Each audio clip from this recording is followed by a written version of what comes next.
नमस्कार देवियों और सज्जनों।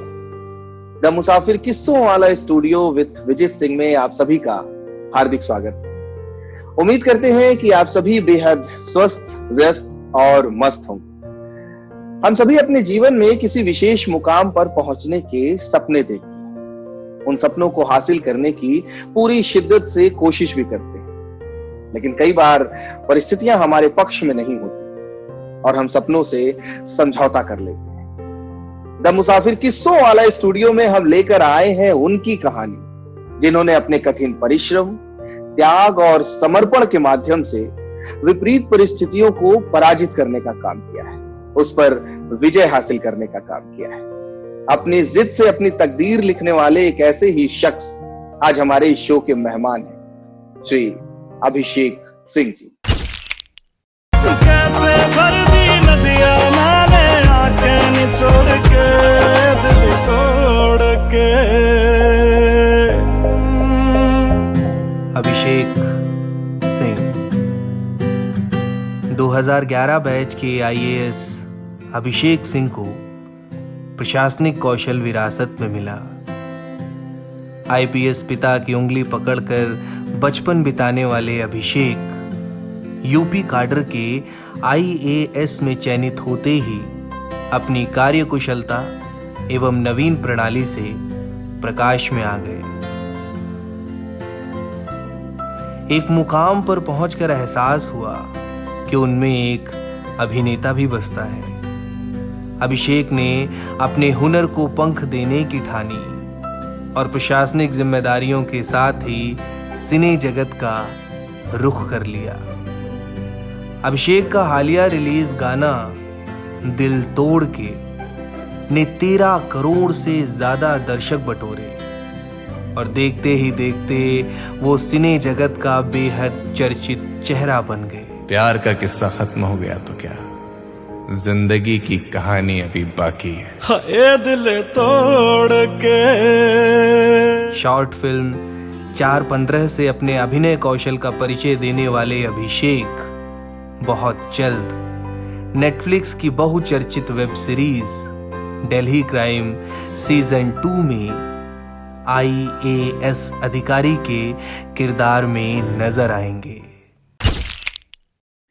स्वागत है अभिषेक जी आपका हमारे इस कार्यक्रम द मुसाफिर किस्सों वाले स्टूडियो विद विजय सिंह में। विजय जी, बहुत ही अच्छा इंट्रोडक्शन दिया आपने और मैं खुद ही, मुझे लगा कि पता नहीं किसी और का इंट्रोडक्शन चल रहा है, बट इतना अच्छा इंट्रोडक्शन आपने दिया। Thank you so much. Thank you sir, पुनः स्वागत आपका। और हमारे इस कार्यक्रम के लिए आपने अपना समय दिया, बहुमूल्य समय दिया। तमाम प्रशासनिक जिम्मेदारियों के साथ आप और भी तमाम जिम्मेदारियों का निर्वहन कर रहे हैं, तो पुनः आपका स्वागत सर। हम बढ़ते हैं अपने कार्यक्रम में आगे, अपने पहले सेगमेंट की ओर, जिसका नाम है कुछ मैं पूछूं कुछ तुम बोलो। क्या बात है, सेगमेंट का नाम है, कितना प्यारा है।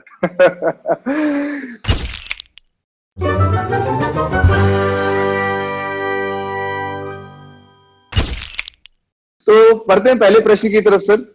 हमारे देश की जो कुल आबादी है उसका तकरीबन 10% जो एक हिस्सा है, उसने आपके जो हालिया रिलीज गाना है दिल तोड़ के, उसको सुना। यानी कि अगर विभिन्न सोशल मीडिया प्लेटफॉर्म को जोड़ लिया जाए तो तकरीबन 13 करोड़ से ज्यादा बार उसको देखा गया है, सुना गया है। तो इतनी आबादी तो कई देशों की भी नहीं होती जितने आपको लोगों ने सुन लिया है। तो कैसा महसूस कर रहे हैं सर इस सफलता पर? मैं बहुत अच्छा महसूस कर रहा हूँ और मुझे लगता है कि गॉड इज बीइंग काइंड। और अगर आपको मेहनत का फल मिल जाए तो इससे अच्छी अनुभूति नहीं होती। बहुत लोग संघर्ष करते हैं, मेहनत करते हैं और बहुत फॉर्चुनेट होते हैं वो लोग जिनको फल मिल जाए अपनी मेहनत का। तो मुझे लगता है कि मैं ऊपर वाले का बहुत शुक्रगुजार हूँ और सब लोग जिन लोगों ने मेरे साथ में काम किया सबका बहुत शुक्रगुजार हूँ। और ये एक टीम एफर्ट होता है और उस टीम में मैं भी एक हिस्सा हूँ। ये जो कामयाबी है तो पूरी टीम की है, जाहिर है, निश्चित तौर पे। तो अच्छा लग रहा है। पूरी टीम को कामयाबी मिली है, सबको कामयाबी मिली, हम सब भी खुश हैं। किसी प्रोजेक्ट को जब हम शुरू करते हैं तो निश्चित तौर पे एक सफलता, एक मानक होता है कि इस मानक को प्राप्त करना है जी। लेकिन फिर भी 13 करोड़, ये सोचा था क्या आप लोगों ने? कभी नहीं सोचा था। मैंने तो कभी नहीं सोचा था बट ऑब्वियसली इसके साथ इतने स्टॉलवर्ड्स जुड़े हैं, इतने बड़े बड़े नाम जुड़े हैं, बी प्राक साहब हैं, मनोज मुंतशिर जी हैं, रोजा कोहली जी हैं, हमारे जो डायरेक्टर हैं आशीष पांडा जी, हमारी डीओपी, सब लोग बहुत एक्सपीरियंस, बहुत प्रोफेशनल, बहुत ही उम्दा अपने अपनी फील्ड में हैं। तो जाहिर है उन सब के रहने से उनका बेनिफिट मुझे लगता है कि मुझे भी मिल गया साथ में। बॉलीवुड में जो एक सेलिब्रिटी स्टारडम होता है, उसे हासिल करने में वर्षों लग जाते हैं। लोग मुंबई में रह करके संघर्ष कर रहे हैं इस सेलिब्रिटी स्टारडम को पाने के लिए। आपको ये जो स्टारडम है ये बेहद सरलता से मिला, मैं ये कहूंगा, क्योंकि एक बहुत कम दिन हुए आपको अभी अपनी ये यात्रा शुरू किए हुए। तो आप इसे अपनी नियति मानते हैं या जो आपकी दृढ़ आत्मशक्ति है, इच्छा शक्ति है, उसे मानते हैं? देखिए, एक कहावत है बहुत अच्छी, हानि लाभ जीवन मरण यश अपयश विधि हाथ। तो ये जो 6 चीजें होती हैं ये हमारे हाथ में नहीं होती हैं। क्या बात। तो यश जो मिला है वो मुझे लगता है विधि का विधान है और उसकी वजह से ही मिला है। बाकी तो हार्ड वर्क, दृढ़ इच्छा शक्ति, ये सब तो अपनी जगह है, बट ये पूरी तरह से नियति का मैं मानता हूँ कि नियति की वजह से है। इस बात को स्वीकारने के लिए भी साहस चाहिए। अमूमन लोग इसे इच्छा शक्ति का नाम दे देते हैं, लेकिन आपने स्वीकारा, नियति को इसका श्रेय दिया, ये निश्चित तौर पे काबिले तारीफ है जी। पिछले दिनों मैं मुकेश छाबड़ा जी का इंटरव्यू कर रहा था, जो कि बॉलीवुड के बड़े मशहूर कास्टिंग डायरेक्टर हैं और अभी सुशांत सिंह राजपूत की जो आखिरी फिल्म रही दिल बेचारा, उसे भी डायरेक्ट किया। आपके विषय में भी उनसे चर्चा हुई और जो एक उनका प्रोसेस था वो उन्होंने शेयर किया कि कैसे वो भारत के कोने कोने से जो उम्दा एक्टर्स हैं उनको लेकर के आ रहे हैं बॉलीवुड इंडस्ट्री के अंदर, चाहे वेब सीरीज हो या फिल्म हो। अभी आपको भी उन्होंने कास्ट किया अपनी एक आने वाली जो नेटफ्लिक्स पे फिल्म है, दिल्ली वेब सीरीज है दिल्ली क्राइम्स सीजन 2 पार्ट 1 बहुत सक्सेसफुल रहा है और आप उसमें एक बहुत उम्दा किरदार निभा रहे हैं एक आईएएस ऑफिसर का। तो मुकेश छाबड़ा जी के साथ जो मित्रवत ताल्लुक आपके बने, वो बताइए, उसकी यात्रा क्या रही? मुकेश छाबड़ा जी को मैं दिल्ली से जानता हूँ, दिल्ली के ही रहने वाले हैं वो, और उनके फादर मदर पेरेंट्स सब लोग दिल्ली में रहते हैं। तो दिल्ली में ही कुछ वर्षों पहले मेरी मुलाकात हुई थी उनसे, और तब से चूंकि अच्छे मिलनसार व्यक्ति हैं, हालांकि हमारा कोई ऐसा कोई कॉमन कभी किसी परिधि में हम लोग का कुछ ऐसा पड़ता नहीं था, बट दो अलग अलग क्षेत्रों के लोग हैं। हाँ, तो बट ऐसे ही हाय हेलो होती रही, और क्योंकि उनका व्यवहार बहुत मित्रवत रहता है हमेशा, वो लोगों से जुड़ने की कोशिश करते हैं, तो मिलनसार व्यक्ति हैं, तो ऐसे ही हाय हेलो होती रहती थी। और फिर ये लास्ट ईयर की बात है, मैं बॉम्बे गया था अपने सरकारी काम से, और मैंने उनको बताया कि मैं बॉम्बे आ रहा हूँ। तो उन्होंने कहा कि मैंने एक नया ऑफिस लिया है और आप अगर दिन में फ्री हो तो आप आओ लंच करो हमारे यहाँ पे, और मैं खाना ऑफिस में बनवाता हूँ, तो आप कहाँ बाहर का खाओगे? तो मैंने कहा कि चलो अच्छी बात है, तो मैं आ जाता हूँ। तो मैं वहाँ लंच के लिए पहुंचा, और वहीं पर दिल्ली क्राइम की टीम बैठी हुई थी, नेटफ्लिक्स की दिल्ली क्राइम सीजन 2 की। तो ये लोग उस वक्त प्लान करने वाले थे शूट, तो हम इनके साथ डिस्कशन के लिए आए होंगे, और तो इन्होंने बोला कि आप लोग दिल्ली क्राइम से हैं और एक बहुत अच्छा शो बनाने वाले हैं दिल्ली के ऊपर, तो कुछ इनसाइट चाहते हैं दिल्ली पुलिस और दिल्ली एडमिनिस्ट्रेशन के बारे में, तो आप थोड़ा सा उनके साथ डिस्कस कर लो जब तक खाना लग रहा है। तो मैंने कहा ठीक है, तो मैं उनके साथ डिस्कशन करने लगा। फिर उस डिस्कशन के दौरान ही फिर किसी ने मुझसे पूछा कि भाई आपकी क्या प्रोफाइल है एज एन एक्टर, आपने क्या क्या काम किया? अब देखिए, उनकी गलती नहीं, आप इतने खूबसूरत दिखते हैं कि वो मतलब किसको भी ये पूछेगा। जी, तो मैंने कहा कि नहीं, मैं एक्टर नहीं हूँ, मैं तो आईएएस ऑफिसर हूँ। तो वो एकदम शॉक्ड हो गए, बोले कि मुझे कभी नहीं लगा था कि मुकेश छाबड़ा के ऑफिस में कोई आईएएस ऑफिसर हमें मिलेगा, तो ये कैसे हो गया? तो मैंने कहा कि नहीं, मैं आईएएस ऑफिसर हूँ और इनसे मिलने के लिए आया था। तो कहे कि अच्छा, ये हम लोग वही सोच रहे थे इतनी देर से कि भाई जो आपकी बॉडी लैंग्वेज है, जिस तरीके से बातचीत करने का तरीका है और इतना कॉन्फिडेंस है, तो हमने सोचा कि भाई ये एक्टर तो बहुत अच्छा खासा काम कर चुका होगा ये इंडस्ट्री में, बट हमें ऐसे कैसे कि हमने देखा नहीं इसको आज तक। तो इसीलिए हम आपसे आउट ऑफ क्यूरियोसिटी पूछ रहे थे कि आपने काम कहाँ पे किया है। तो मैंने कहा नहीं, मैंने ऐसा कुछ नहीं किया। तो उन्होंने कहा कि एक हमारे दिमाग में एक किरदार है जो एक आईएएस ऑफिसर का ही है, तो अगर आप उसको निभाएंगे तो आप एकदम हूबहू, आपकी शख्सियत वैसी है, तो वो बहुत सूट करेगा आपके ऊपर। तो मैंने कहा नहीं, मुझे नहीं लगता कि मैं एक्टिंग कर पाऊंगा। तो मुकेश ने बोला कि अरे इसमें एक्टिंग क्या है, जैसे हम आप बात कर रहे हैं इसी को तो एक्टिंग कहते हैं, एक्टिंग कोई अलग सी चीज थोड़ी होती है जिसको सीखा जाता है। जी जी जी। तो उन्होंने कहा कि एक छोटा सा स्क्रीन टेस्ट लेते हैं जब तक खाना लग रहा है, और आप दूसरे कमरे में चलो, एक कैमरा लगाएंगे और देखते हैं कैसा आता है। जी। मैंने कहा नहीं, चलो खाना खा लेते हैं उसके बाद करते हैं। मैं समझ सकता हूँ उस समय आपकी स्थिति क्या रही होगी। तो उन्होंने कहा कि अरे इसमें इतना नर्वस होने की क्या बात है, ये कुछ कोई बहुत बड़ी चीज थोड़ी है, आप एकदम नेचुरल रहो जैसे आप हो।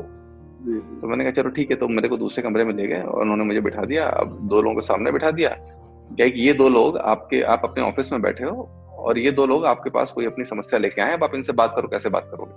जी जी। तो मैं बात करने का बोले नहीं, जैसे अपने ऑफिस में आप बात करते हो इन जनरल लोगों से मिलते हो वैसे बात करो एकदम। जी जी। तो मैंने कहा चलो ठीक है। तो मैंने वैसे बात करी और जब वो स्क्रीन पे आया तो बहुत अच्छा लगा लोगों को। जी जी जी। उन्होंने कहा कि भाई ये तो जितना हमने सोचा था उससे भी अच्छा है। उससे भी अच्छा है।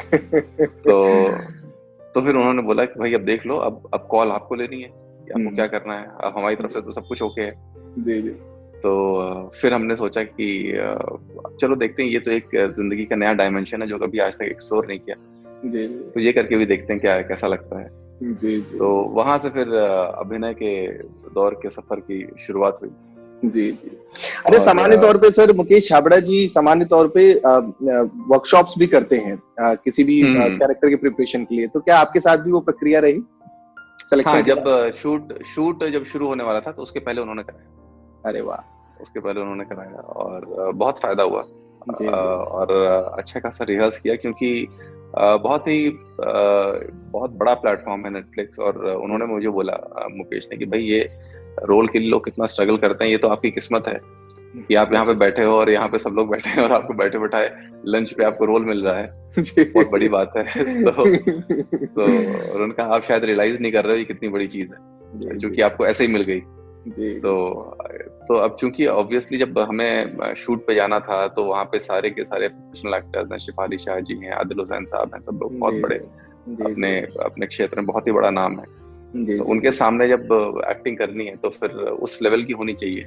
जी जी जी। तो उन्होंने थोड़ी टेक्निकलिटीज काफी बताई। उन्होंने कहा देखो एक्टिंग तो आपको मैं नहीं सिखाऊंगा, क्योंकि एक्टिंग तो जो आप हो आपको वैसे ही रहना है, आपको उसमें बिल्कुल भी डाइल्यूट नहीं करना है अपने आप को, क्योंकि उसमें जरा सा भी आपने मेकअप किया तो वो खराब हो जाएगा किरदार। तो किरदार तो आपको सेम ही रखना है, मैं सिर्फ आपको टेक्निकलिटीज बताऊंगा, कैमरे के सामने कैसे खड़ा होना है, कैमरा किधर है, कैसे ध्यान देना है, आवाज कितनी होनी चाहिए, तो इन सब चीजों के बारे में, डिस्टेंस कितना होना चाहिए 2 एक्टर्स के बीच में, अगर कैमरा स्टैटिक है तो आपको मूव करना है कि नहीं मूव करना है, तो इन सब चीजों का ध्यान थोड़ा सा देना है। तो वो सब का उन्होंने कराया। आवाज भी लेकिन आपकी कमाल की है सर। वो मुझे लगता है वो मेरे माँ बाप की देन है, उसमें भी मेरा कोई कंट्रीब्यूशन नहीं।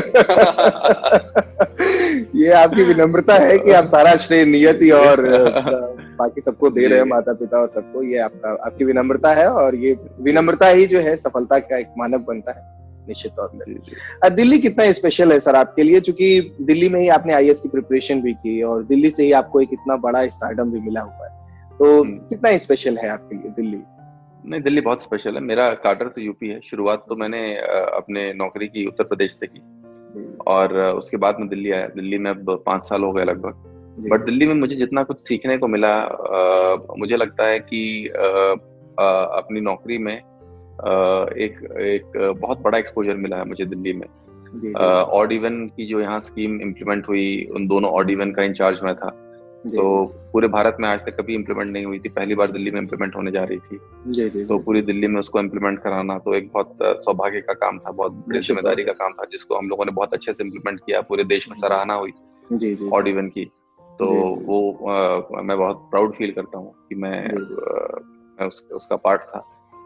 फिर दिल्ली में काफी हम लोगों ने काम किया। हमने यहाँ पे, मैंने एक स्कूल अडॉप्ट किया हुआ है दिल्ली में, एक सरकारी स्कूल, और उसमें बहुत सी चीजें हमने कराई हैं कम्युनिटी पार्टिसिपेशन से, लोगों को जोड़ करके, ताकि एक लोगों में जागरूकता आए कि भाई जो स्कूल है सरकारी वो किसी और का स्कूल नहीं, वो आपका ही स्कूल है।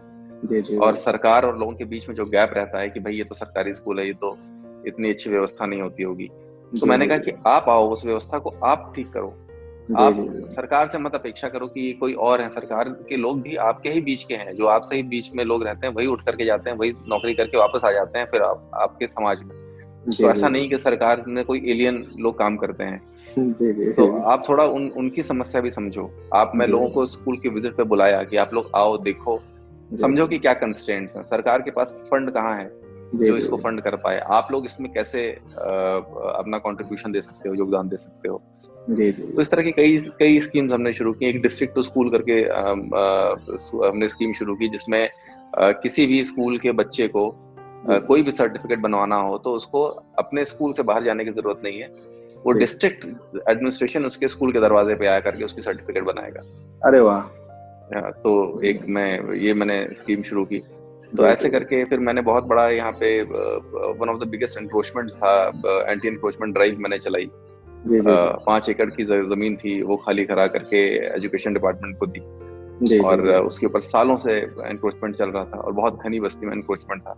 जी, जी, आज तक किसी ने हिम्मत नहीं की थी उसको खाली कराने की। जी, जी, जी, तो ऐसे करके बहुत से काम किए दिल्ली में। तो बहुत अच्छा एक्सपोजर रहा, बहुत ही इवेंटफुल रहा है टेन्योर अभी जी, तक का। जी, जी। जी। आपकी जो ये अभिनय यात्रा का प्रारंभ हुआ, उसमें आपकी जो धर्मपत्नी रही या है मतलब रही क्या धर्मपत्नी है हाँ श्रीमती दुर्गा शक्ति नागपाल जी जो स्वयं प्रशासनिक सेवा में है, उनका कितना जी। सहयोग और समर्थन मिला इस अभिनय यात्रा के प्रारंभ में? नहीं, उनका पूरा पूरा सहयोग है। इनफैक्ट जब ये डिसीजन लेना था कि भाई इसमें डेली क्राइम में करना है कि नहीं करना, तो सबसे पहले मैंने उन्हीं को फोन किया। जी, जी, तो मैंने कहा कि भाई मैं तो आया था यहाँ पे लंच पे और ऐसी ऐसी बात हुई है, तो अब आप बताओ। तो तो तो पूरा क्या करना समर्थन चाहिए। दिया उन्होंने। हाँ, तो उन्होंने पूछा कि आपका क्या मन है। मैंने कहा मैं तो सोच रहा हूँ कि कर ले। तो बोले जी, फिर जब सोच लिया तो फिर क्या करना है, इतना क्या सोचना, फिर कर लो। क्या बात। तो मैंने कहा कि चलो बहुत अच्छा है। जी। तो ये तो था। शादी के बाद अमूमन लोग ये कहने का साहस नहीं जुटा पाते हैं कि स्टूडेंट लाइफ में हमने किसी से प्रेम किया था और उसने हमारा दिल तोड़ दिया। लेकिन लेकिन आप इसको बहुत बेफिक्री से इस बात को सबके सामने रख रहे हैं। तो क्या इसे आपका साहस कहा जाए जो कि सफलता के बाद मिल गया है या फितरतन साहसी है? नहीं नहीं, ये मुझे लगता है कि ये मेरी पत्नी का खुला दिमाग कहा जाए इसको। कि जी। इसमें इसमें भी मेरा कोई कंट्रीब्यूशन नहीं है। ये भी उनकी वजह से ही कर रहा हूँ। और मेरी जिंदगी एकदम खुली किताब है। मेरी जिंदगी की कोई ऐसी चीज नहीं है जो किसी से छुपी हुई है। जी, जी, और ऑब्वियसली मेरी वाइफ के सामने तो सब कुछ ही खुला हुआ है। जी, तो जी, उनको सब कुछ ही पता है मेरी जिंदगी के बारे में। जी, तो तो इसलिए मैं बड़ी बेबाकी से और बड़े खुले तरीके से अपनी जिंदगी जीता हूँ। जी, कि उनको सब पता ही है, तो फिर मेरे को डरना क्या है किस चीज का। बिल्कुल सही है। और ये हाँ बहुत सारे लोगों के लिए मैसेज भी है कि अगर जीवन खुली हाँ किताब हो तो कुछ भी कहने से डरा नहीं जा हाँ, तो फिर सकता। बिल्कुल।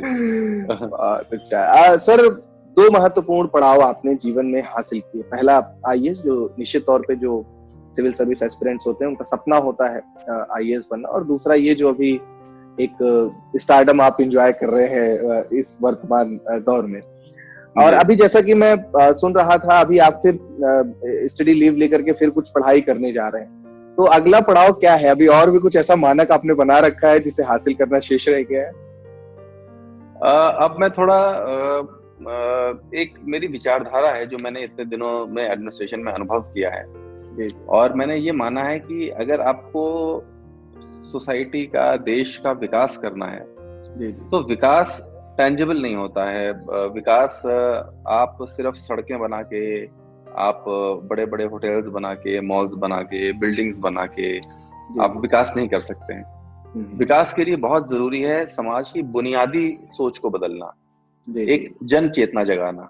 जी, तो जी, मैं कुछ अब उस दिशा में काम करने की सोच रहा हूँ। जी, और उसी दिशा में मैंने एक सिग्मा करके एक संस्था शुरू की है। अच्छा, सिग्मा, SIGMA, इसका जी, फुल जी, फॉर्म है students for involved governance and mutual action. Okay, तो इसमें पूरे देश के IIT, IIMs और सारे एस्टैब्लिश्ड इंस्टीट्यूट्स के छात्र जुड़े हैं मेरे साथ। जी, जी, इसमें करीब 200 छात्र अभी हमारे साथ हैं। जी, और ये हम लोग सरकार से जुड़ी नीतियों की और जो सरकार की जो मंशा है जिस भी क्षेत्र में काम करने की, उन सारी पॉलिसीज को हम स्टडी करते हैं। जी, और हम देखते हैं कि सरकार को क्या प्रॉब्लम्स आ रही हैं उन जी, प्रॉब्लम्स को क्या हम लोग सोच करके अपनी सूझबूझ से, इनोवेशन से उसको क्या दूर कर सकते हैं, जी, उसमें क्या जी, जी, सरकार का सहयोग कर सकते हैं, जी, और अगर उसके लिए कम्युनिटी पार्टिसिपेशन चाहिए, अगर उसके लिए कम्युनिटी पार्टिसिपेशन की आवश्यकता है, जी, तो जी, क्या जी, हम कम्युनिटी पार्टिसिपेशन ला सकते हैं? जी, जी, क्या जी, हम समाज को इस तरीके से ओरिएंट कर सकते हैं कि वो उसको मानने को तैयार हो जाए? जी, जी, जी, तो जी, उसमें हमने 2-3 चीजें करी उसमें, लेकिन एक जो काफी पॉपुलर हुई है, जी, जी, वो हुई है एकत्र हेल्पलाइन, जो अच्छा, हम लोगों ने माइग्रेंट्स लेबरर्स के लिए शुरू करी थी अभी। अच्छा, अच्छा, जिसमें जो माइग्रेंट लेबरर्स नौकरी छोड़ के अपने घर को चले गए हैं वापस, जी, जी, जी, उन लोगों को दोबारा से रोजगार दिलाने के लिए, अच्छा, क्योंकि कोविड में बहुत लोगों के रोजगार गए, जी, जी, और जी, कई लोग ऐसे हैं जो बिजनेस अब जैसे अब अनलॉक की प्रक्रिया चालू हुई है, तो अब बहुत से लोगों को बिजनेसेस खुल रहे हैं, बट जी, उनको जी, लेबरर्स नहीं मिल रहे हैं। जी, जी, जी, तो जी, उनको उनको कैसे लेबर आप वापस दिलाओगे? तो जी, जी, उसके लिए हमने एक डिजिटल प्लेटफॉर्म शुरू किया, हम्म, जिसमें कि आप फोन करके अपने आप को रजिस्टर कर सकते हैं, व्हाट्सएप के माध्यम से रजिस्टर कर सकते हैं, वेबसाइट के माध्यम से रजिस्टर कर सकते हैं।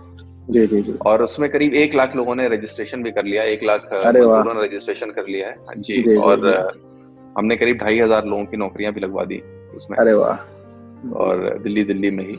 जी, तो जी, जी, ये इसी पूरी इसको अब हम पूरे देश में ले जाना चाहते हैं, इस जी, मॉडल को। जी, जी, अभी जी, तो जी, फिलहाल हमने सिर्फ दिल्ली के लिए शुरू किया था, जी, जी, और जी, इसमें जी, कई लोग हमारे साथ जुड़ गए, जॉन अब्राहम जुड़ गए हमारे साथ, शिल्पा शेट्टी जी जुड़ गई। अरे तो वाह, कई लोग हमारे साथ जुड़ते आ रहे हैं, कई एनजीओ जुड़ रहे हैं। जी, जी, जी, जी, तो मैं इस दिशा में थोड़ा काम करना चाह रहा हूँ। जी, अभी सर जो स्टडी लीव लिए हैं ये कुछ आपने दाखिला वगैरह भी ले रहे हैं कहीं शायद आप हाँ दिल्ली हाँ, विश्वविद्यालय में? मैं दिल्ली विश्वविद्यालय में ले रहा हूँ दाखिला जी। अच्छा, तो हम लोग जान सकते हैं कोर्स कौन सा है वो? हाँ, मैं इकोनॉमिक्स पढ़ूंगा। अरे वाह, जी जी। आ, कविता और कहानियां वगैरह लिखने का या पढ़ने का शौक है आपको? हाँ हाँ, बिल्कुल। अच्छा, लिखते भी हैं आप? नहीं, लिखता नहीं हूँ मैं आप सेफ खेल अप्रिशिएट रहे करता हैं, हूँ। आप सेफ खेल रहे हैं कि कहीं अगर कह दिया तो सुनाना पड़ेगा नहीं आपको। नहीं नहीं नहीं, अभी अभी अभी उतना गुण नहीं आया है। मैं जरूर लिखना चाहूंगा भविष्य में, बट अभी लिखता नहीं हूँ, बट मुझे अच्छा पढ़ने का जरूर शौक है। तो प्रेम करने के दौरान कविताएं तो लिखे ही होंगे आप। हाँ, वो तो लिखी थी। वो तो बड़ी बचकानी कविताएं होती हैं। तो बहुत बेबाकी से सर आपने जवाब दिया हमारे पहले सेगमेंट का जिसका नाम था कुछ मैं पूछूं कुछ तुम बोलो। आपकी इजाजत हो तो हम लोग अपने अगले सेगमेंट की ओर आगे बढ़े। प्लीज।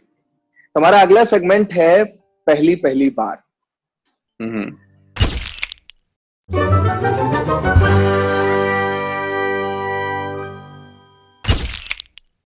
हम सभी के जीवन में वर्तमान में जो चल रहा है वो कभी ना कभी पहली बार घटित जरूर हुआ होता है और उसे याद करना बड़ा नॉस्टैल्जिक होता है, डाउन द मेमोरी लेन जाना और उन चीजों को याद करना। तो हम कोशिश करेंगे कि आपके उन पन्नों को पलट सके, पुराने पन्नों को जो जीवन में पहली बार घटनाएं घटी।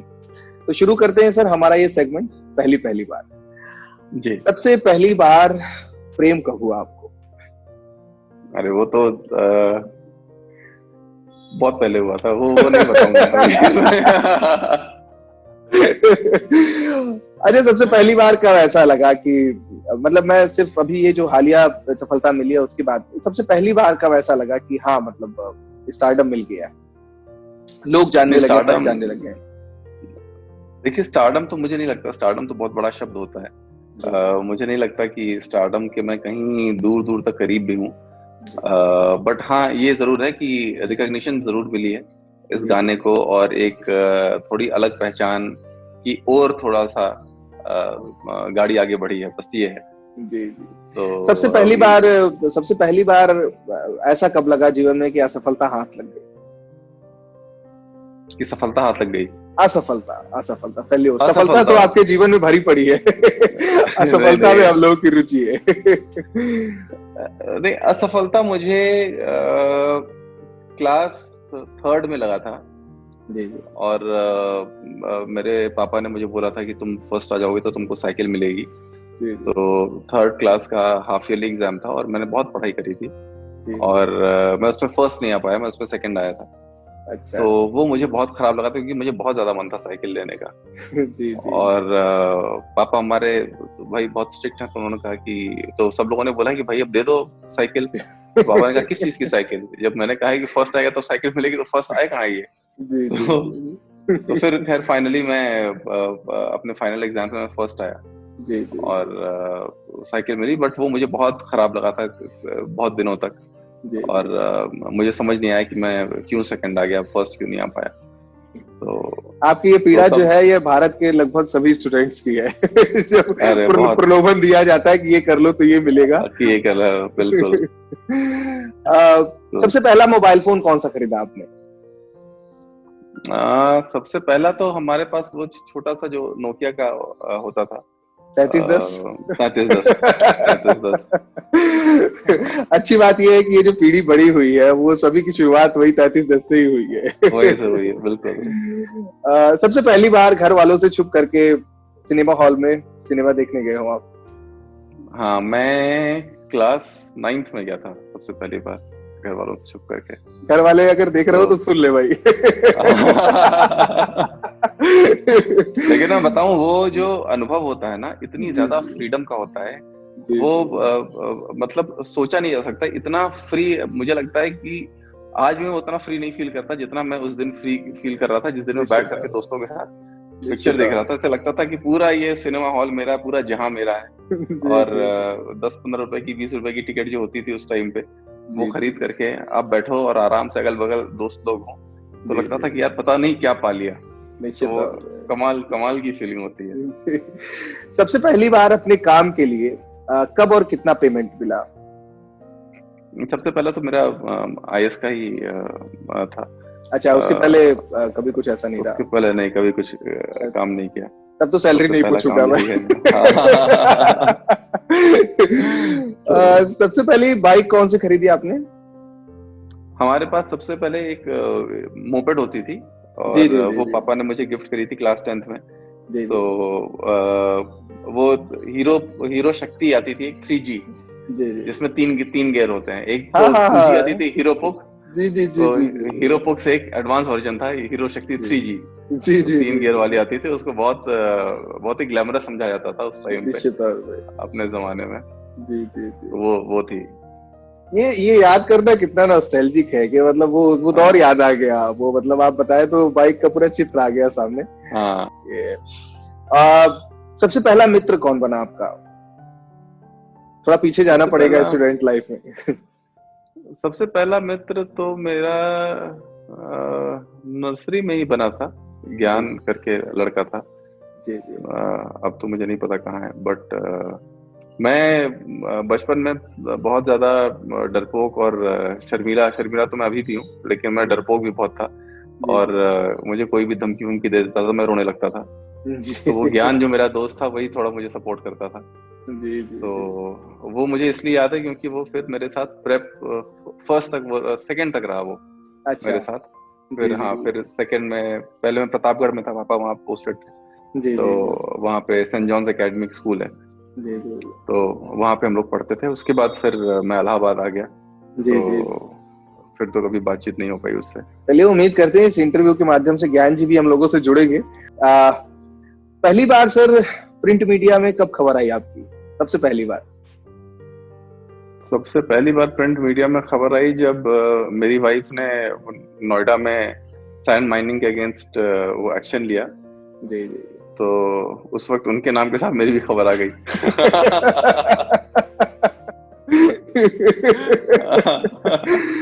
मुझे आपकी सबसे अच्छी बात ये लगती है कि आप इतनी बेबाकी से, इतनी साफगोई के साथ अपनी बात रखते हैं। लगता है सीधे दिल से बात हो रही है आपसे। सर, सबसे पहली बार आपने भोजन कब बनाया खुद से, अपने हाथ से? मैंने भोजन में, देखिए मैं ना सिर्फ रोटी बना पाता हूँ और कुछ नहीं बना पाता। अच्छा। तो लेकिन ये सबसे बड़ा संकेत तो यही होता है लड़कों के लिए कि रोटी ही नहीं बन पाती है, बाकी सब बन जाता है। तो आप हमेशा से कठिन मार्ग ही चुनते हैं सर। पता नहीं, बस मुझे लगता है मार्ग मुझे चुनता है, तो मैं मार्ग को नहीं चुनता। तो मुझे लगता है मैं शायद क्लास 2nd-3rd में रहा हूँगा, तब मेरी दादी ने मुझे सिखाया था रोटी बनाना। हाँ, तो वो बनाती थी, वो छोटी छोटी रोटी बनाती थी मुझे खिलाने के लिए स्पेशली। तो मैंने कहा कि वो छोटी रोटी बनाऊंगा मैं। जी जी जी, तो वो मैंने बनानी सीखी थी। क्या बात है। तो बहुत ही बेबाकी के साथ और साफगोई के साथ पुनः आपने हमारे इस सारे पहली बार सेक्शन जो है उसके सबके जवाब दिए। धन्यवाद आपका। और आपकी अनुमति हो थैंक तो यू। हम लोग अपने अगले सेगमेंट की ओर आगे बढ़े। हाँ प्लीज। तो हमारा अगला सेगमेंट है संदेशे आते हैं।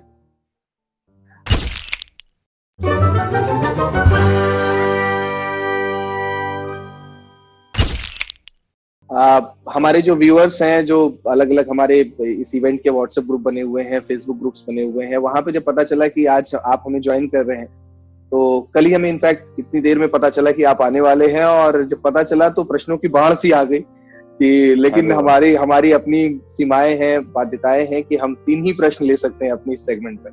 तो 3 प्रश्न जी। चुरा के लाया हूं आपके लिए। हमारे एक व्यूअर पूछते हैं कि अभिषेक जी, हमने आपकी शॉर्ट फिल्म 4:15 भी देखी और हमने उसमें बहुत पसंद किया आपको। इस फिल्म में काम करने का अनुभव कैसा रहा और क्या ये आपकी पहली फिल्म थी? हाँ बिल्कुल, ये मेरी पहली फिल्म थी और इनफैक्ट अब दिल्ली क्राइम का शूट भी नहीं शुरू हुआ था। अच्छा। और उसके पहले हमने इसको शूट कर लिया था। जी। तो ये पहली फिल्म थी हमारी और बहुत ही अच्छा अनुभव रहा।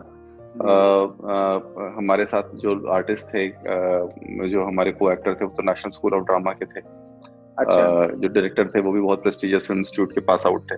जी, तो बहुत ही टैलेंटेड आर्टिस्ट का पूल था। बहुत कुछ सीखने को मिला मुझे उन लोगों से। और क्योंकि सब लोग बहुत ट्रेंड थे, कई सालों से काम कर रहे थे, तो बहुत सारे इनपुट्स देते थे मुझे और मैं तो एकदम ही नया था। और मैं उनसे बहुत कुछ सीखा, बहुत अच्छा लगा। और उन्होंने मेरे को कभी ऐसा फील नहीं कराया कि भाई आपको ये चीज़ नहीं आई, आपको ये चीज़ नहीं आई, आपको ऐसे करना चाहिए। तो वो बहुत अच्छे से मुझे बताते थे कि इसको अगर आप ऐसे करोगे तो और अच्छा लगेगा, इसको थोड़ा सा, इस डायलॉग को ऐसे भी बोल सकते हो, इसको ऐसे भी कर सकते हो। तो अच्छा लगा। इस फिल्म का कॉन्सेप्ट बहुत प्यारा था, बहुत ही प्यारा था। मतलब वो आखिरी समय तक आपको बांध के रखता है कि भाई ये है क्या, और जब वो एकदम से रिवील होता है तो बहुत बहुत अच्छा कॉन्सेप्ट था। तो ये सैफ वैद्या हैं जो हमारे डायरेक्टर हैं, उन्होंने लिखा है, उन्होंने ही लिखा है और उन्होंने ही डायरेक्ट भी किया है इसको। जी जी। तो जब उन्होंने पहली बार सुनाया मुझे, तो मुझे सुन करके बहुत अच्छा लगा। जी जी जी जी। दूसरा, हमारे एक व्यूअर पूछते हैं कि क्या आपने स्कूल या कॉलेज के दिनों में नाटक में अभिनय का काम किया है? मैं पेड़ बनता था। पता नहीं कितने सारे स्टूडेंट्स की पीड़ा को बयां कर रहे हैं आप। पेड़ बना दिया और खड़े ऐसे हिला रहे। तो मुझे लोग उसी काबिल समझते थे कि तुम्हारा तो ना यही है तुम्हारा कैलिबर, तो तुम पेड़ बन के खड़े हो जाओ। नहीं तो आप पेड़ बन के ही खड़े हैं, एकदम वृक्ष, जो फलदार वृक्ष होता है वो बन के आज खड़े हैं आप। और न जाने कितने लोग उस छांव में अपने आप को सुरक्षित महसूस कर रहे हैं। अरे नहीं, तो थैंक यू। बहुत बहुत ही उम्दा। और ये अच्छा है, हमारे व्यूअर्स को जवाब मिल गया कि आप बचपन में आपने काम किया था नाटक में। आखिरी एक तीसरा सवाल लेते हैं कि आप जो भी करते हैं कमाल करते हैं। पहले बेहद लोकप्रिय प्रशासनिक अधिकारी और अब लोकप्रिय एक्टर भी। अपनी सफलता के पीछे की प्रिपरेशन बताइए ताकि हम लोग भी आपकी राह पर आगे चल सके। ये हमारे व्यूअर पूछ रहे हैं आपसे। तो उसके पीछे मेरे पिताजी की पिटाई है। तो मुझे ये वाला तो हर घर की कहानी है। आप अपना जरूर बताइए कि आपकी क्या एक मोडस ऑपरेंडी क्या रहती है? हमारे यहाँ ना, हमारी जॉइंट फैमिली है, तो खूब ढेर सारे बच्चे हम लोग रहते थे साथ में। तो हमारे यहाँ ये रूल था कि सुबह सबको 4 बजे उठ जाना है और सुबह 4 बजे से लेकर 6 बजे तक सबको पढ़ाई करनी है। 6 बजे के बाद फिर आप तैयार होना शुरू होगे, 6:30 बजे निकलोगे, 7 बजे से स्कूल होता था। तो और 6 से 6:30 में आपको नहाना धोना भी है, नाश्ता भी करना है, सब कुछ करना है। और सुबह 4 से 6 का मैंडेटरी पीरियड है। तो सुबह हम लोग, नींद तो आती थी सबको, लेकिन अब जबरदस्ती जगना पड़ता था। तो और पापा आकर के राउंड लेते थे एक बार कि भाई सब लोग जग रहे हैं कि नहीं, सब लोग पढ़ाई कर रहे हैं कि नहीं। तो हम लोग की एक डाइनिंग टेबल होती थी बड़ी सी, हम लोग उसी पे बैठ जाते थे सारे बच्चे। 8-10 बच्चे होते थे, सब लोग ऐसे राउंड होकर के बैठ जाते थे। तो उसमें हम लोग क्या करते थे कि पापा आते थे कभी कभी, तो दरवाजा खोलते थे, दरवाजा खोल के देखते थे सब लोग पढ़ रहे हैं, फिर चले जाते थे। तो हम लोग सामने की जो कुर्सी होती थी उसमें कुर्सी जोड़ करके 2-3 हम लोग, एक बच्चा सो जाता था बारी बारी से। ये बड़ा रोचक बताया आपने। हाँ, तो हर बार ऐसा होता था कि 4 बजे उठना है, उसके बाद एक बंदे को तो सीधे जाके सो जाना है वहां पे। बाकी सब लोग टेबल पे सोएंगे, लेकिन एक बंदा अच्छे से थोड़ा आराम से कुर्सी पे सोएगा। तो अलर्ट मोड पे रखते थे क्या कि पिताजी आ जाए तो एकदम से जगा दो, ऐसा कुछ? हाँ हाँ, नहीं तो वो तो छुप जाता था ना पीछे। अच्छा, पीछे छुप पीछे जाएगा। हाँ, वो जी तो जी दिखाई नहीं देता था। जी बाकी लोग तो टेबल पे जो सो रहे हैं वो तो उठ जाएंगे टेबल पे ही। जी जी जी पढ़ाई तो किसी से नहीं हो पाती थी सुबह। जी तो सब लोग सोते ही रहते थे। जी लेकिन वो एक जो दौर था ना, जी उसमें क्या है, बहुत कुछ सीखने को मिला। अब उसमें क्या होता था कि कोई बंदा ज्यादा सो गया, कोई बच्चा, तो दूसरा बच्चा कहता था चलो उठो, मेरी बारी है। तो कहता था नहीं अब मैं सोऊंगा। तो फिर बोलता अच्छा, फिर पापा से जा रहे हैं शिकायत बताने कि तुम सो रहे हो यहाँ पे। ये सब सुनना मतलब बिल्कुल बचपने में जाने जैसा है। मतलब वो हाँ, दृश्य खिंच रहा है सभी के घर में, जो है ना, कैसा वो बचपना इतना रोचक रहता तो है। वो उसमें इतना हम लोग का होता था, एक दूसरे की चुगली कर देते थे। अगर किसी ने बात नहीं मानी तो फिर जाओ, तुम्हारी भी चुगली हो गई, तुम्हारी भी चुगली हो गई। फिर ये जी पता जी चलता था कि भाई सबकी पोल खुल गई इवेंचुअली। जी तो कई चीजें हम लोग छुपाए रखते थे जो कि भी नहीं बताते थे। तो पता चला हमारे छोटे भाई ने जाकर के बता दी, तो फिर मेरी भी सारी चुगली बता दी कि भैया तो ऐसे ऐसे करते हैं, आपको उस दिन भी ऐसे कर रहे थे, आपको जी बताया नहीं। तो जी उस दिन के जी लिए एक्स्ट्रा मार पड़ती थी कि चलो आज के लिए जो मार पड़ी है पड़ी, ये पिछली बार के लिए भी मार पिछला वाला भी पड़ी। तो तो बट ऐसे कर करके धीरे धीरे ना वो डिसिप्लिन तो आ गया कि अब ये हो गया कि भाई सुबह उठना है, सुबह काम करना है, तो समय काफी बचने लगा। तो बाकी लोगों की अपेक्षा हम लोगों को लगने लगा कि यार हमारे पास समय काफी है। जी अच्छा, प्लस हमारे ऊपर एक बार था कि आप ना इतने घंटे से ज्यादा सो नहीं सकते।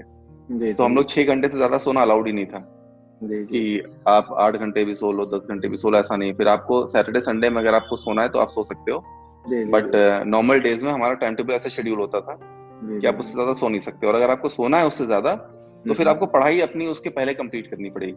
जी जी जी तो अगर आपको फ्री होना है तो हर एक दिन का टाइम टेबल फिक्स था कि आपको ये काम तो करना ही है। जी जी और हम लोग का 1-2 घंटे का बफर जोन होता था। जी तो अब अगर किसी बच्चे को अपने बफर जोन का इस्तेमाल करना है सोने में, जिसको ज्यादा नींद आ रही है, तो फिर वो अपना काम टाइम पे फिनिश करे, फिर टीवी नहीं देखे, फिर खेले नहीं। जी तो इस तरह से तो धीरे धीरे करके वो टाइम मैनेजमेंट आ गया जी जी जी कि फिर अगर आपको आज सोना है तो चलो ठीक है, आज फिर ऐसे पढ़ाई करेंगे। आज पढ़ना नहीं, आज टीवी देखना है, तो फिर आज इस तरह से काम करना है। जी जी जी तो हर एक चीज का स्कोप होता था, बट आपको अपना जो शेड्यूल है दिन का वो तो खत्म करना है, काम तो खत्म करना है। जी जी जी उसके बाद जो आपके पास बफर टाइम बच रहा है उसका कैसे करना है, वो फिर परमिशन लेनी पड़ती थी पापा से कि आज पापा हमने वो कर दिया है, आज हम टीवी देखना चाहते हैं इस बफर जोन में जी अपने। जी जी तो फिर जी उस दिन टीवी देखने का मौका मिलेगा और किस दिन कुछ मिलेगा। तो ऐसे ऐसे होता था हर बार।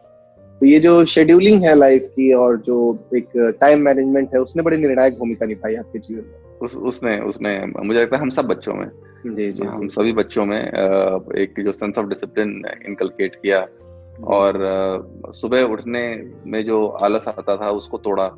जी तो वो चीजें तो रही।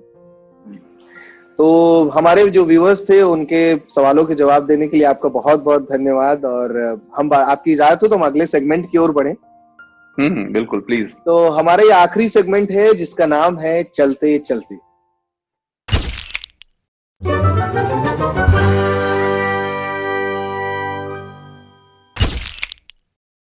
तो हमने आपसे बहुत सारी बातें की और आपने बहुत ही उम्दा तरीके से हमारे सारे प्रश्नों का जवाब दिया।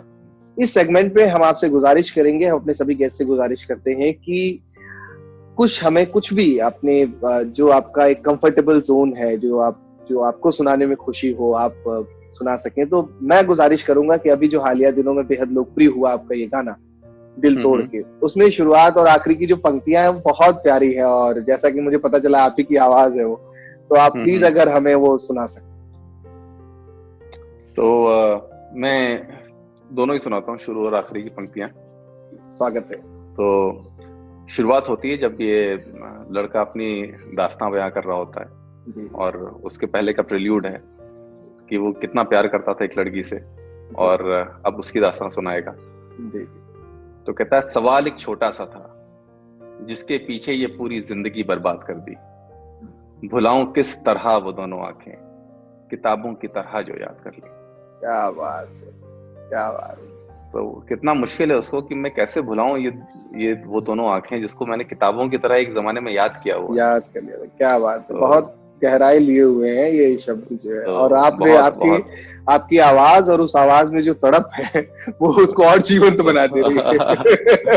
तो और उसके बाद जब इसका पूरा प्यार का किस्सा खत्म हो जाता है और ये टूट जाता है बहुत बुरी तरीके से, बट फिर भी अपने आप को संभालता है जी और कहता है कि भाई अब जिंदगी को आगे बढ़ाना है।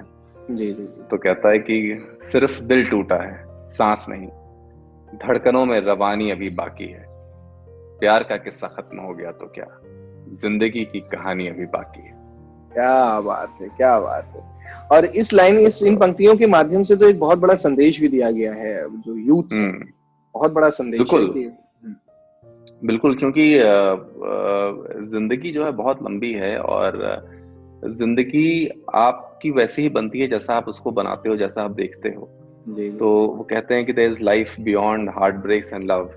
जी जी तो जिंदगी को जब हम किसी से प्यार करते हैं, जब किसी के प्रति समर्पित हो जाते हैं, तो हम अपनी जिंदगी को उसी के ही इर्द गिर्द केंद्रित कर देते हैं। जी जी जी और उसके बाद जब हमारा भरोसा टूटता है, हमारा विश्वास टूटता है, जब हमारे सपने टूटते हैं, जी तो हमको लगता है कि जिंदगी तो खाली हो गई, क्योंकि हमारी जिंदगी तो वही थी। जी जी जी अब तो कुछ हमने देखा ही नहीं जिंदगी में, कभी जिंदगी को हमने किसी और नजरिए से नहीं देखा, जी हमने जी कभी इनके बिना जिंदगी नहीं देखी, तो अब हम क्या करेंगे जिंदगी में आगे। जी जी जी तो वो उस दौर में, उस स्थिति में आप कैसे अपने आप को वहां से निकालो और उसके बाद फिर अपनी जिंदगी का फोकस घुमा के कहीं और लेकर के जाओ, जी जी वो बहुत मुश्किल होता है और बहुत कठिन दौर होता है। और मैं तो चूंकि खुद उस दौर से गुजरा हूँ जी और मुझे पता है कि मैं सुबह उठता था और मुझे कैसा लगता था, मुझे लगता था कि यार रात हो जाए फिर से सो जाऊं, जी क्योंकि जगना इतना ज्यादा कठिन लगता था। एक एक पल जो बीतता था मन ही नहीं करता था कि मैं जगूं। जी जी तो जगना बहुत मुश्किल लगता था, फिर नींद नहीं आती थी, जी सोने पे थोड़ा सुकून मिलता था। जैसे ही नींद खुलती थी लगता था कि फिर से रियलिटी यही है। अभी तो जी जी जब आप सोते हो तो लगता है कि शायद आप एक उम्मीद में जीते हो कि अगले दिन कुछ चेंज हो जाएगा, जी जी जी और जब आप उठते हो तो आपको लगता है अरे यार ये तो मैं फिर उसी जिंदगी में पहुंच गया, फिर से वही रियलिटी, फिर इसी को जियो, फिर शाम तक का इंतजार करो, रात तक का, कि फिर नींद आएगी। जी जी जी वो हर दिन का चक्कर इतना ज्यादा मुश्किल होता है, आपको लगता है कि यार इससे अच्छा तो मौत है, कि भाई जिंदगी जीना इतना कठिन है। जी जी और उस स्टेट से आप अपने आप को बाहर निकालो, उसके बाद फिर आप किसी और चीज पे अपना फोकस केंद्रित करो और आगे बढ़ो। बहुत वो इनिशियल जो इनर्शिया होता है बहुत ज्यादा स्ट्रांग रहता है, उससे अपने आप को निकालना जो लोग निकाल लेते हैं, जी जी तो वो मैं वाकई काबिल तारीफ मानता हूँ। मैं इस चीज में अपने आप को प्राउड फील करता हूँ कि पता नहीं मैं कैसे निकाल ले गया अपने आप को। जी जी क्योंकि जिस दौर में था मुझे नहीं लगता कि मुझे लगता नहीं था मैं निकल पाऊंगा उससे। आपकी ये जो बातें हैं निश्चित तौर पे बहुत सारे लोगों को ये भी प्रेरणा देगी कि ऐसा नहीं है कि वो दौर जो है वही जीवन का आखिरी दौर है, उसके बाद भी बहुत सारी चीजें हैं जीने को, भोगने को। तो निश्चित तौर पे एक उम्मीद लोगों में बंधेगी कि जैसे आप वहां से निकल करके आए हैं, आपने बहुत सारी उपलब्धियां हासिल की जीवन में, तो उससे आगे निकले, क्योंकि कुछ सपनों के मर जाने से जीवन नहीं मरा करता है। बहुत प्यारी कुछ पंक्तियां हैं। बहुत बहुत धन्यवाद सर। इस सेगमेंट में भी हमारे रिक्वेस्ट पे आपने बहुत खूबसूरत जो पंक्तियां सुनाई हैं, और मुझे तो लगता है कि इतने करोड़ों लोग इन पंक्तियों को सुन करके प्रेरित हो रहे हैं। और मनोज मुंतशी जी ने बहुत अच्छा लिखा, और आपकी आवाज जो है वो सामान्य तौर पे वॉइस एंड स्पीच की जो एक्सरसाइजेस कराए जाते हैं हम लोगों के थिएटर में, वो आवाज तब हमें मिल पाती है बड़ी मुश्किल से, और आपको वो आवाज जो है मिली हुई है, वो ईश्वरीय कृपा है निश्चित तौर पे। आप क्रेडिट दो, उसके पहले मैं क्रेडिट दे दे रहा हूँ। तो हम सभी उम्मीद करेंगे, इंतजार करेंगे दिल्ली क्राइम सीजन 2 के, और आपको एक सशक्त किरदार में देखने के हम सभी आकांक्षी हैं। और हमारे शो के लिए समय देने के लिए बहुत बहुत धन्यवाद। एक आखिरी संदेश आपका, जो कि हम लोग कोशिश कर रहे हैं, ये दौर जो चल रहा है वो पूरा वेब पे आ गया है, लाइव सेशंस और तमाम सारी ऐसी चीज, उसमें कोशिश किए हम लोग कुछ नयापन लेकर के आए अपने शो के माध्यम से। तो द मुसाफिर किस्सों वाला स्टूडियो विद विजय सिंह का ये जो पूरा कॉन्सेप्ट है, उसके बारे में अगर आप कुछ कह सकते। मैं कहता हूँ उसके पहले मैं आपको कॉम्प्लीमेंट करना चाहूंगा, आपके पीछे का जो लैम्प शेड है बहुत प्यारा है। और थैंक यू सो मच। आपका जो डेकोर है बहुत ही अच्छा है, पीछे वो कारवां का वो रखा हुआ है, जी, thank you so much. Speaker बहुत अच्छा लग रहा है। जी, तो जो आपने मुसाफिर की बात आपने कही कि तो मुसाफिर पे मेरे को एक शेर याद आता है, जी, सितारों को आंखों में महफूज रख लो, जी। सितारों को आंखों में महफूज रख लो, बहुत दूर तक रात ही रात होगी। हाँ, मुसाफिर हो तुम भी, मुसाफिर हैं हम भी, न जाने किस मोड़ पर फिर मुलाकात होगी। क्या बात है, क्या बात है, क्या बात है। आप सामने होते तो मैं तो खूब अच्छे से तालियां बजाता। तो मेरा संदेश सिर्फ ये है कि जिंदगी देखो बहुत लंबी है, जी, और जिंदगी में गिले शिकवे ये सब नहीं रखने चाहिए। जिंदगी बहुत खुल के जीनी चाहिए, एकदम खुले दिल से जीनी चाहिए। किसी ने कभी कुछ कह दिया, कुछ कर दिया, उसको दिल से लगाओगे आप, तो जी, अपनी खुद की ही जिंदगी कठिन होती है। जी, जी, हमें अपनी जिंदगी का फोकस क्लियर रखना चाहिए कि अगर हमें आगे बढ़ना है तो हमें आगे बढ़ना है। जी, किसी ने अगर मैं बहुत क्रूड लैंग्वेज में बोलता हूँ कि अगर लेट से आप इंटरव्यू देने जा रहे हो जी, जी, और आपको पीछे से आके कुत्ते ने काट लिया जी, जी, और आप इंटरव्यू के लिए लेट हो रहे हो, जी, तो अब आप उस कुत्ते को ईंटा मारने के लिए दौड़ोगे या फिर आप इंटरव्यू के लिए आगे भागोगे? बिल्कुल सही है। तो ये फोकस दिमाग में क्लियर होना चाहिए कि अगर मान लो कुत्ते ने ज्यादा काट लिया तो फिर आप हॉस्पिटल जाकर के इंटरव्यू देने जाओ, जी, जी, कम जी, काटा है तो सीधे इंटरव्यू देने जाओ, बट कुत्ते के ऊपर मत फोकस करो। उसको मार के उसको मार के भी कुछ नहीं बहुत मिलेगा। बड़ा मंत्र दे रहे हैं सर आप। ये मतलब आपने हाँ, बहुत एक तो ऐसा उदाहरण दिया है जो व्यवहारिक जीवन से जुड़ा हुआ है, निश्चित तौर हम्म ये हमें निर्धारित तो करना है कि भाई हमें हॉस्पिटल जाना है, इंटरव्यू जाना है या कुत्ते को मारना है। हाँ, तो और उसके पीछे भाग के कुछ मिलना नहीं है। इवेंचुअली आप उसको एक पत्थर मारोगे, उसको अगर लग जाएगा तो वो चिल्लाते हुए भाग जाएगा। बस यही होगा उसका अंत, और उससे अगर आपको सेटिस्फेक्शन मिलता है तो फिर आप खुद सोच लो कि फिर आपकी मानसिकता कैसी है कि क्या अगर बात उतना करके है, तो ये तो खुद ही जज करना होता है। जी, जी, जी। तो निश्चित तौर पे तो सर। वही और है, हम जानना चाहेंगे कॉन्सेप्ट कैसा लगा आपको शो का? कॉन्सेप्ट बहुत ही प्यारा, बहुत ही खूबसूरत कॉन्सेप्ट है, और इसीलिए मैंने आपको कॉम्प्लीमेंट भी किया कि जैसा कॉन्सेप्ट है वैसा ही आपके इंटरव्यू रूम का डेकोर भी है, जी, बहुत ही जी, अच्छा आपने रखा हुआ है। जी, जी। बहुत अच्छा लगा, बहुत मजा आया, बहुत ही हल्का इंटरव्यू था, बहुत ही बेबाकी से आपने सवाल पूछे, बहुत अच्छा लगा। Thank you so much sir. बहुत खुशी हुई आपसे मिल करके, आपकी इस यात्रा के बारे में जान करके। बहुत कुछ पहले से हम लोग सुन रखे थे, लेकिन हम उन परतों को खोलना चाहते थे जो हमारे जी दर्शक चाहते हैं कि आपका एक ये शेड भी हम देखें कि जी डाउन द मेमोरी लेन जा करके और तमाम सारी चीजें हैं। तो बहुत अच्छा जी, लगा हमारे लिए इस इंटरव्यू के लिए समय निकालने के लिए और हमसे इतने उम्दा तरीके से बात करने के लिए। बहुत बहुत धन्यवाद। Thank you, thank you.